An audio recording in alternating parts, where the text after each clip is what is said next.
Hey there, my last video talking about my Criterion Collection haul from July got me thinking about DVD packaging again. This is something that it's a little bit interesting to me, especially back in the days before Blu-ray, when DVD was just ridiculously popular and everybody was buying them, and companies were constantly trying to come up with their own lines of films and things. You did get a lot of neat packaging, some better than others, some terrible, but you don't see that as much with Blu-ray anymore. Everything kind of comes pretty standard, but the early days of Blu-ray, if you were around for that, even if you weren't, you've got some of these sitting around it from your collection or flea markets or wherever.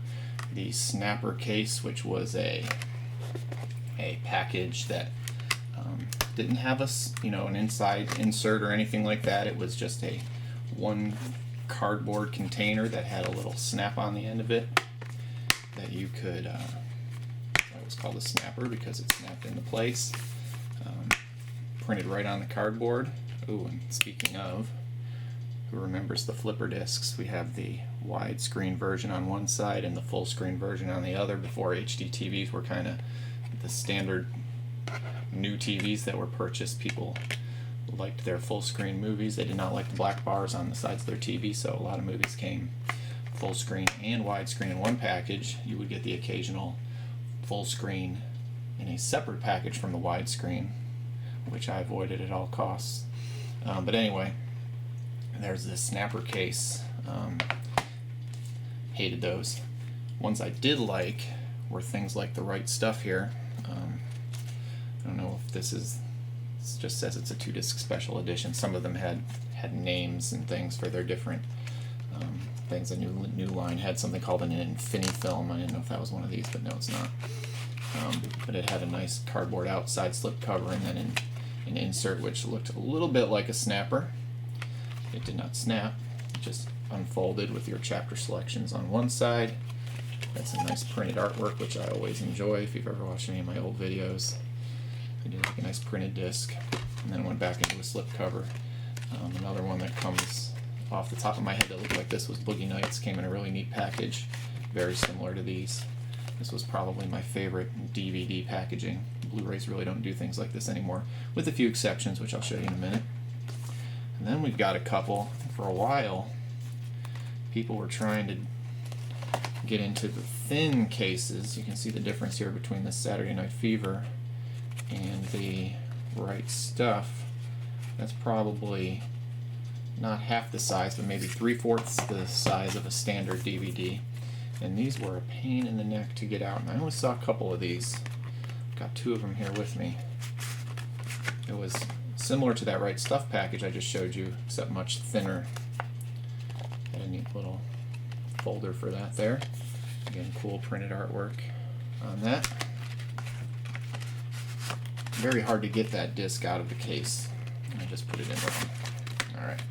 The next one, while I'm putting that one in, the Super Bit, which was a higher bit rate DVD.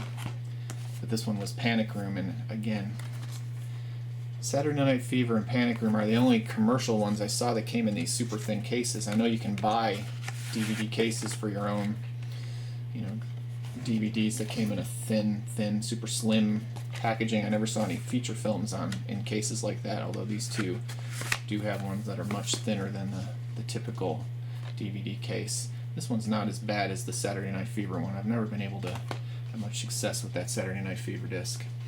Alright, this one is a cool one. As far as I know, this was not a special edition. It may have been, but it's Men in Black. No picture on the front, just a nice simple package and what looks like a book, but it's actually just a box that opens up. And you have Tommy Lee Jones on one disc, and you have Will Smith on the other, and a bunch of foam here to keep everything from falling apart and getting damaged.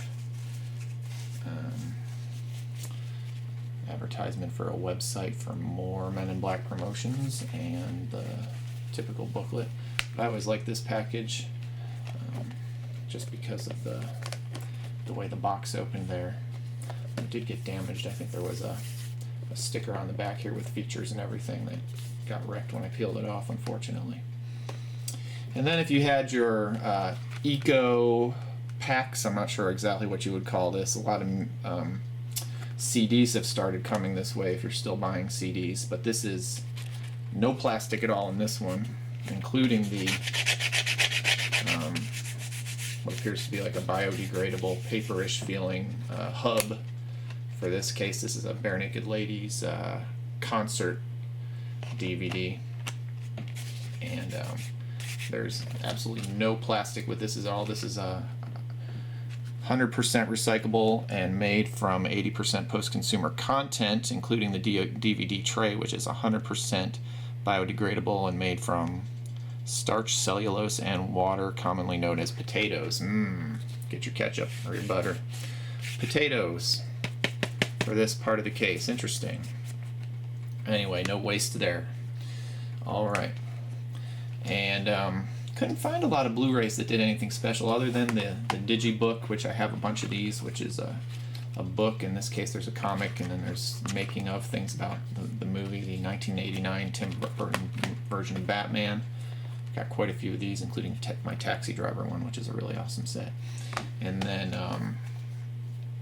this last one is The Social Network. I believe Gone Girl also has a similar type of package. This is a standard release. I'm not sure if it still comes out this way. I got this probably around release date, so I don't know if they've switched to the typical Blu-ray case by now. But this one is similar to what Gone Girl is. It's got an interesting texture to the front of it. Nothing much except that tagline from the poster that you see. But most of my other Blu-rays are pretty standard, say, aside from a few variations here or there. It's a couple with different colored cases, but nothing too special. So Blu-ray has gotten away from all the special tricks and packages that used to come with our DVDs. I was just thinking about that while I was doing my Criterion video, which you can go back and watch if you'd like to. But anyway, see you next time.